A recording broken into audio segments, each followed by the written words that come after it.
आज हम बात करें उन कमेंट्स के बारे में जो कि आपने हमें कमेंट में लिखे।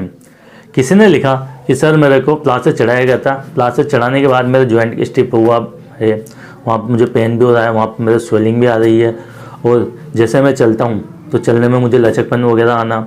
उसके अलावा जिनको नी जॉइंट की इंजरी थी या नी जॉइंट के आसपास की इंजरी, उनको प्लास्टर चढ़ाया गया या फिर उनकी सर्जरी की गई, तो सर्जरी के बाद उनके जैसे कि घुटना बेंड नहीं हो पा रहा। उसके अलावा जैसे एंकल जॉइंट है तो एंकल जॉइंट का मूवमेंट ठीक तरह से नहीं हो पा रहा। उसके अलावा कुछ लोगों ने ये भी कंप्लेन करी है कि सर मेरा तो डॉक्टर ने मुझे बोला है कि मेरा फ्रैक्चर तो ठीक तरह से जुड़ चुका है और उन्होंने मुझे चलने की सलाह भी दी है और मुझे चलने में लचक सी यानी लिंपिंग वाली प्रॉब्लम आ रही है। तो इस तरह के आपके कई कमेंट्स हैं, उन सभी कमेंट्सों के जवाब आज आपको इस वीडियो में मिल जाएंगे।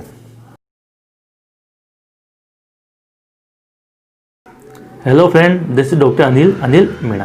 I am senior orthopedic physiotherapist. Last 10 years, experience orthopaedic physiotherapy department. Friend, अगर आप नए तो आप चैनल को सब्सक्राइब कर लिए और बेल बटन को प्रेस करना नहीं भूलें, क्योंकि यहाँ पर इस तरह की हेल्थ इन्फॉर्मेटिव वीडियो जो कि हमारी क्लिनिकल बेस होती है, ऑथेंटिक होती है और रिसर्चफुल हमारी वीडियो होती है जो कि आपको हमेशा मिलती हुई रहेगी। शुरू करते हैं आपके कमेंट्स जिनके जवाब आपको इस वीडियो में मिलने वाले हैं। फ्रेंड, यह हमारा पार्ट 8 का पार्ट 4 है, जिनमें क्योंकि पार्ट 8 में हमने पार्ट वाइज कुछ आपके कमेंट्स रहे हैं जो कि जो कमेंट्स करें उन कमेंट्स के जवाब हमने देने की कोशिश करी। जैसे कि किसने हमें बताया कि हमें लिंपिंग वाली प्रॉब्लम चल रही है, सर मेरे को स्टिफनेस महसूस हो रही है, मेरे को चलने में दर्द महसूस होता है, मैं ज़्यादा चलता हूँ तो मेरा दर्द बढ़ जाता है और फिर रेस्ट करने पे कम हो जाता है, या रेस्ट करने पे मेरा जो स्वेलिंग है वो कम हो जाती है और चलने पे मुझे स्वेलिंग बढ़ जाती है। इस तरह के आपके कई कमेंट्स हैं जो कि आपको सभी सवालों के जवाब मिल जाएंगे। फ्रेंड, सबसे पहले ज़्यादातर लोगों ने कमेंट्स करें कि सर हमारा प्लास्टर जो चढ़ाया गया था प्लास्टर निकाल दिया गया। प्लास्टर निकालने के बाद में हमारे उस जॉइंट में हमें स्टिफनेस महसूस हो रही है, वहाँ पे पेन महसूस हो रहा है, वहाँ पे स्वेलिंग आ रही है, कुछ थोड़ा सा ज़्यादा वर्क करने या चलने पे हमें वहाँ पे सूजन आ जाती है। तो इस तरह के आपके कमेंट्स हैं। फ्रेंड, जब भी आपका कोई पार्ट फ्रैक्चर होता है या तो वहाँ पर आपकी सर्जरी की जाती है या फिर आपको प्लास्टर चढ़ाया जाता है। जैसे कि मान के चलें आपको एल्बो का फ्रैक्चर था और एल्बो में आपको प्लास्टर चढ़ाया गया। अब प्लास्टर हो सकता है वो 1 मंथ का भी यानी 4 वीक 1 मंथ का भी हो सकता है या 1.5 मंथ का भी हो सकता है, क्योंकि वो डिपेंड करता है आपका फ्रैक्चर किस तरह का रहा। अब आपको प्लास्टर चढ़ा दिया, जब प्लास्टर निकाला जाता है तो 2 से 3 दिन के लिए आपके अनचाहा पेन बना हुआ रहता है। मान के चलो जैसे कि आपको एल्बो के आसपास का फ्रैक्चर था तो आपको शाफ्ट ऑफ ह्यूमरस से लेके आपको फोरआर्म कंप्लीट करते हुए आपको हैंड तक आपको प्लास्टर चढ़ाया गया। अब इसमें फ्रैक्चर जहाँ था एल्बो का, लेकिन हमने किसको लिया, शाफ्ट ऑफ ह्यूमरस को भी लिया और साथ में आपको रिस्ट को भी इमोबिलाइज किया, तो रिस्ट भी आपका ब्लॉक हो चुका है और उसी वो भी आपको पेन या फिर एक तरह से स्टिफनेस देगा, क्योंकि मेन प्रॉब्लम तो आपको थी एल्बो पे। अब इसको आप समझने की कोशिश करें। जब प्लास्टर चढ़ाया जाता है, प्लास्टर चढ़ाने के बाद में जो वहाँ पर स्वेलिंग वगैरह रहती है वो डॉक्टर के द्वारा पहले चेक कर ली जाती है। अगर स्वेलिंग रहती है तो वो वहाँ पर कच्चा प्लास्टर चढ़ाया जाता है और जब स्वेलिंग नहीं कम हो जाती है या फिर बिल्कुल ख़त्म हो जाती है तो वहाँ पे पक्का प्लास्टर चढ़ा दिया जाता है, जो कि हम बात कर चुके हैं। और उसको आप देखना चाहते तो उसको आप उसका लिंक मैं डिस्क्रिप्शन बॉक्स में दे दूँगा, तो उसको भी वहाँ से आप देख सकते हैं। उसके अलावा फ्रेंड, जैसे कि आपको प्लास्टर चढ़ाया गया 1 मंथ का आपको प्लान, तो वहाँ पर जैसे मसल का वीक होना, अब जैसे कि जॉइंट के अंदर आपके चोट लगी है तो जब चोट लगती है तो जॉइंट के आसपास एक सूजन यानी जो कि हमारे जॉइंट में आकर भी डिपॉजिट हो जाती है और वहाँ पे एक तरह से एडिशन बनना, जॉइंट का चिपकना आम सी बात हो जाती है, जिसे हमने बोला स्टिफनेस। उसके अलावा आपने बताया कि मुझे हुआ पेन, वहाँ पे आई स्वेलिंग। अब डॉक्टर ने आपका प्लास्टर निकाला, प्लास्टर निकालने के बाद में डॉक्टर ज़्यादातर ऑर्थोपेडिक सर्जन हमेशा ये एडवाइस करते हैं आप अपने फिजियोथेरेपिस्ट से जाके मिले या फिर उनके हॉस्पिटल में जो फिजियोथेरेपिस्ट देते हैं आप उनके लिए एडवाइस कर दी जाती है। और फिजियोथेरेपिस्ट के यहाँ पर रोल क्यों जरूरी है, क्योंकि जो आपकी मसल्स वीक हुई, आपका जो पेन है और आपका जो स्वेलिंग है उसको सबसाइड करना जरूरी है। अब सबसाइड किसके द्वारा होगी, वो कुछ इलेक्ट्रिक मोडिलिटी होती है फिजियोथेरेपिस्ट के पास में, और साथ ही एक्सरसाइज आपके लिए विशेष रूप से जरूरी है। अब यहाँ पर एक ग्रेजुअली एक्सरसाइज प्रोग्राम डिजाइन किया जाता है जो कि एक फिजियोथेरेपिस्ट करके देता है, क्योंकि आप लोग तो इतना समझ नहीं पाते हो डायरेक्ट ज़्यादा डॉक्टर, जैसे बहुत सी जगह जहाँ फिजियोथेरेपी की व्यवस्थाएं नहीं हो पाती वहाँ पर डॉक्टर एडवाइस करते भाई आपको एक्सरसाइज करनी है। अब आप लोगों को ये पता नहीं मुझे एक्सरसाइज करनी है, आप लोग जाके कुछ उठा के उसको खींचने लगते हो, जोर जोर से झटके देने लगते हो, तो वहाँ पर आप स्वेलिंग जहाँ सबसाइड होनी चाहिए वहाँ पर बढ़ा लेते हो। तो आप आसपास के अपने या तो फिजियोथेरेपिस्ट से जाके मिले जो आपको एक एक्सरसाइज ग्रेजुअली प्रोग्राम डिजाइन करके देंगे, कि जैसे कि फर्स्ट दिनों आपको बताएंगे कि आपको फिर एक्सरसाइज करनी है यानी बिना वजन के। उसके बाद में वो आपको वीकली के हिसाब से बता देंगे। अगर आप वहाँ पे कंटिन्यू जा सकते हो तो बहुत अच्छी बात है, और नहीं जा पाए तो वीकली के हिसाब से प्रोग्राम डिजाइन कर लीजिए, जो आपको नेक्स्ट वीक 1 kg के लिए, फिर नेक्स्ट वीक 2 kg के लिए, इस तरह से वो आपके लिए एक प्रोग्राम डिजाइन कर लेते हैं, जो कि आपका बार बार जैसे कि सूजन का आना वो भी सबसाइड हो जाता है, और आपके मसल को स्ट्रेंथ भी एक ठीक तरह से मिल जाती है। क्योंकि बहुत से लोग हमें कमेंट्स करके थे, सर मैंने बहुत सी एक्सरसाइज कर लेकिन मेरे को फ़ायदा नहीं मिला। आपका सही तरीके से एक्सरसाइज नहीं करने की वजह से आपको फ़ायदा नहीं मिला। तो फ्रेंड, इस तरह से आप में होने वाले पेन, स्वेलिंग और स्टिफनेस को आप ख़त्म कर सकते हैं। और फ्रेंड, जब भी फ्रैक्चर होता है, फ्रैक्चर को यूँ मान के एक नॉर्मल सा पेन बना हुआ रहना तो आपके कुछ महीने तक बना रहता है। किसी के 1 महीने के लिए रहता है, किसी के 2 महीने, किसी के 3 महीने, किसी के 6 महीने भी पेन बना हुआ रहता है। हालांकि सर घबराने की जरूरत नहीं कि 6 महीने, बहुत ही कम लोगों के 6 महीने पेन बनता है। बाकी लगभग फ्रैक्चर यूनिट होने के बाद में कुछ दिन जैसे 1 मंथ, 1.5 मंथ या 2 मंथ के लगभग पेन खत्म हो जाता है। वो डिपेंड करता है आपके फ्रैक्चर पर कि आपको किस तरह का फ्रैक्चर रहा। उसके अलावा फ्रेंड, कई लोगों को कमेंट करे, सर मेरे को फ्रैक्चर था, फ्रैक्चर मेरे को प्लास्टर चढ़ गया, अब मुझे क्या करना चाहिए। ये कमेंट्स आपके लिए बहुत ही फ़ायदेमंद होता है, क्योंकि ऐसे तो आपके फ्रैक्चर होने के बाद ही जब आपका ऑपरेशन किया जाता है या फिर आपके प्लास्टर चढ़ाया जाता है तो वैसे ही आपकी एक्सरसाइज स्टार्ट हो जाती है।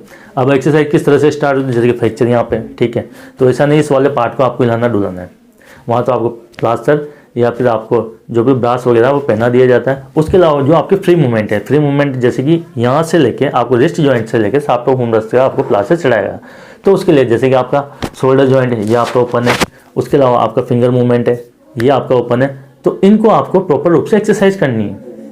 इनके एक्सरसाइज करने से जो हमारा मसल अटैचमेंट है वो एक तो बराबर पंप करेगा, तो वहाँ का सर्कुलेशन भी इम्प्रूव बना हुआ रहेगा। और जब स्टिफनेस, जो कि हमने कमेंट्स में बात की थी स्टिफनेस, तो जो आपके स्टिफनेस जो जॉइंट में जैसे कि स्टिफनेस बननी है वो आपके एक्सरसाइज करने से भी आपकी स्टिफनेस खत्म हो जाती है, जो कि आपको पोस्ट रिकवरी यानी बाद में आपको अर्ली रिकवरी देने में हेल्प करेगी। तो इस तरह से आप जब भी आपको फ्रैक्चर होता है, फ्रैक्चर में जैसे आपको प्लास्टर चढ़ा हो या फिर आपकी सर्जरी की हो, उसके बाद आप अपने फिजियोथेरेपिस्ट से जाके कंसल्ट करें कि सर मुझे कौन कौन सी एक्सरसाइज करनी है। जैसे कि मान के चलो आपको नी का फ्रैक्चर है या नी के साफ्ट ऑफ फीमर का फ्रैक्चर या फिर आपको लेग बोन का फ्रैक्चर है, तो वहाँ पर आपको प्लास्टर चढ़ाया गया या फिर ऑपरेशन किया गया, आप फिजियोथेरेपिस्ट से संपर्क करिए, वो आपको एक्सरसाइज बताएंगे कि आपको जैसे कि क्वाड्रिसेप मसल की वीकनेस वगैरह होनी है, सिंपल सी बात है, वीकनेस तो होनी है, तो उस वीकनेस को कैसे दूर किया जा सके, जिससे आपके लिम्पिंग यानी जो कि कमेंट के रूप में अभी बात करेंगे कि कई लोगों को लचक वाली प्रॉब्लम बनी, तो उस लचक वाली प्रॉब्लम को हम पहले से रिकवर कैसे कर सकते हैं।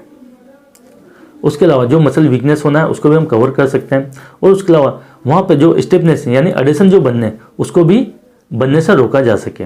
तो उसके लिए आपको फ्रैक्चर होने के बाद में अपने डॉक्टर की सलाह अनुसार आपको एक बार फिजियोथेरेपिस्ट से कंसल्ट करना जरूरी है। उसके अलावा फ्रेंड, कई लोगों के ये कमेंट्स हैं कि सर मेरे को नी जॉइंट, या तो आप नी मान लीजिए या फिर आपकी लेग बोन मान लीजिए या फिर साफ्ट ऑफ फीमर मान लीजिए, वहाँ पे आपको फ्रैक्चर हुआ, सर्जरी की गई, सर्जरी के बाद में आपको या फिर प्लास्टर चढ़ाया गया। प्लास्टर चढ़ाने के बाद में जैसे कि वो 1 महीना या 1.5 महीना 2 महीने का जो भी रखा, उसके बाद में आपको आपका नी जॉइंट बेंड नहीं हो रहा फ्रेंड, इसके लिए मैं आपके लिए वीडियो तैयार किया हुआ है, जो कि आप उन एक्सरसाइज को देखते हुए एक्सरसाइज कर सकते हैं, जिससे आपका नी बेंड हो जाएगा। अगर फिर भी आपको उन एक्सरसाइज से बेनिफिट नहीं मिल रहा, क्योंकि बेनिफिट क्यों नहीं मिल पा रहा, क्योंकि यहाँ पर अगर मान लीजिए चले आप या आपको वो जॉइंट है जो हमारा जॉइंट है, जॉइंट लाइन से जितना दूर फ्रैक्चर होगा उतना जल्दी रिकवरी होगा। लेकिन अगर जॉइंट में या फिर जॉइंट के आसपास का फ्रैक्चर रहता है तो उसमें समय लगता है, क्योंकि वहाँ पर अगर मैं आपसे बोलूँ कि आपको अपने आप से अंदर खींचना, अब क्या होता है जब आप अपने आप से खींचते हो तो आपको जितना आप में पेन बियर करने की क्षमता उतना तो खींच लेते हो, उसके आगे नहीं कर पाते हो। तो उसके लिए आप जिससे बेटर है, अगर उन एक्सरसाइज आपको बेनिफिट मिले तो आप कंटिन्यू उनको आगे बढ़ाएं, अदरवाइज आप बिना टाइम मेसअप करे हुए आप अपने नज़दीकी फिजियोथेरेपिस्ट से मिलें, जहाँ पर आपको पेन को सबसाइड करने के लिए मशीनें भी होगी, जिन मशीनों का भी यूज़ कर सकते हैं। आपको जैसे कि जॉइंट है, जॉइंट में हीटिंग मोडिलिटी होती है, जिससे उनको हीट करके यानी गर्माहट करके वहाँ को सर्कुलेशन इंप्रूव किया जा सके, जिससे आपको एक्सरसाइज करने में भी ईजी हो। वो आपको मसल स्ट्रेच भी करा सकते हैं, जो मसल, जैसे कि कहीं उन्होंने लग रहा है कि यहाँ पे FFD है या फिर ये मसल टाइट है या फिर यहाँ पे स्वेलिंग बनी हुई, यहाँ पे फेशिया टाइट है, तो उन सबको रिलीज़ किया जा सकता है। तो उसके लिए आप फिजियोथेरेपी सेंटर चले जाएँ या फिर आपके नज़दीकी जो भी हॉस्पिटल है जहाँ पे फिजियोथेरेपी की सेवाएँ हैं वहाँ पर भी जाके सेवाएँ ले सकते हैं। और ये मान के चलिए किस तरह के कॉम्प्लिकेशन एक आम सी बात होती है जो कि आप 100% रिकवरी में ले सकते हैं। क्योंकि कुछ लोगों की, ये मैंने मेरी लाइफ में देखा है, ग्रामीण लोगों की सिर्फ उनको नॉलेज नहीं होने की वजह से बहुत से लोगों के घुटने आज बेंड होना बिल्कुल बंद हो चुके हैं। क्योंकि डॉक्टर कहते हैं भाई आपको एक्सरसाइज करनी है। अब ग्रामीण लोग, कुछ लोग तो ये कहते हैं कि सब हम तो खेती बाड़ी वाले आदमी, हम तो सुबह से लेकर कट्टे उठा, भाई यहाँ पर आपके कट्टे उठाने से कोई काम नहीं होता। एक्सरसाइज एक सिस्टमेटिक तरीके से और अलग एक्सरसाइज होती है। कट्टे उठाना एक एक्सरसाइज का अलग पार्ट होता है कि आपको कट्टे उठाना बॉडी बिल्डअप तो थोड़ी करनी है, तो आपको मूवमेंट चाहिए, आपका नी जॉइंट का बेंडिंग चाहिए, तो उस तरह से काम नहीं चला। फ्रेंड, पर्टिकुलर विशेष एक्सरसाइज से आप ठीक हो सकते हो। उसके अलावा जैसे कि हम कोशिश करते हैं आपको वीडियो के माध्यम से कि आप ये एक्सरसाइज करें, इस एक्सरसाइज आपको बेनिफिट होगा। फ्रेंड, इनिशियल फेज होते हैं या कुछ ज़्यादा प्रॉब्लम वाली बात नहीं तो उन एक्सरसाइज आपको आराम मिल जाता है। कुछ लोग वैसे ही ठीक हो जाते हैं, बाकी कुछ लोगों को वाकई में हॉस्पिटल जाने की या फिर फिजियोथेरेपी की लगातार सेवाएं लेने की जरूरत होती है, जिसे आप मिस बिल्कुल भी नहीं करें। अदरवाइज आपके लिए यह हमेशा के लिए प्रॉब्लम बन सकती है।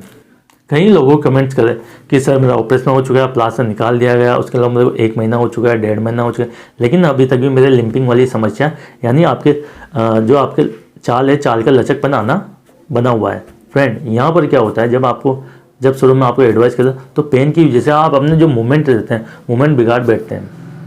क्योंकि जैसे मैं बोला आपको बिल्कुल सीधा सीधा चलना है, और जो आपका फ्रैक्चर पार्ट है उस पर हालांकि एडवाइस कर दिया कि आप इसे पूरा वजन देके चल सकते हो, लेकिन पेन की वजह से आप ठीक तरह से नहीं दे पाते, तो उसकी जगह आप अलग लेग का यूज़ करो। आपका बॉडी एक कंपनसेटरी हो जाता है, यानी जहाँ पर आपको पेन होता है उस पेन के अनुसार आपका बॉडी कंपनसेशन में हो जाता है, जो कि आपके लिंपिंग और लचक में कन्वर्ट हो जाती है। फ्रेंड, इसको करेक्ट करने के लिए आपको फिजियोथेरेपिस्ट का सहारा लेना जरूरी है। क्योंकि जब आप फिजियोथेरेपी का सहारा लेते हैं तो आपको यहाँ पर ठीक तरह से गेट ट्रेनिंग एक्सरसाइज मिल जाती है, और बहुत से यहाँ पे फिजियोथेरेपिस्ट सेंटर पर अच्छी चीज़ें अवेलेबल है, जहाँ पर आपको मिरर के आगे ट्रेनिंग कराई जाती है, जो कि ट्रेनिंग से ही आप होने वाली इन समस्याओं जैसे लिंपिंग प्रॉब्लम होगी या फिर उसके अलावा कुछ अदर प्रॉब्लम होगी, जैसे कि एक में ज़्यादा वेट लेना, उसके अलावा थोड़ा सा आगे की ओर झुककर चलना, तो इन सभी समस्याओं को आप ख़त्म कर सकते हैं। फ्रेंड, मैंने बताया ये हमारा पार्ट 8 का 4th पार्ट है। अगर आप उन तीनों वीडियो को देखना चाहते हैं तो उनके लिंक मैं डिस्क्रिप्शन बॉक्स में दे दूंगा, जहां पर आप देख सकते हैं।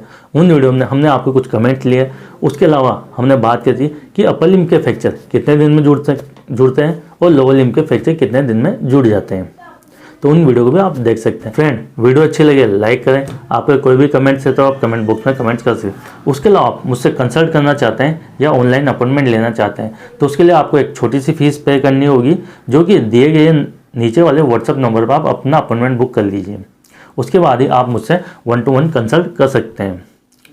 Thank you so much. जय हिंद, जय भारत।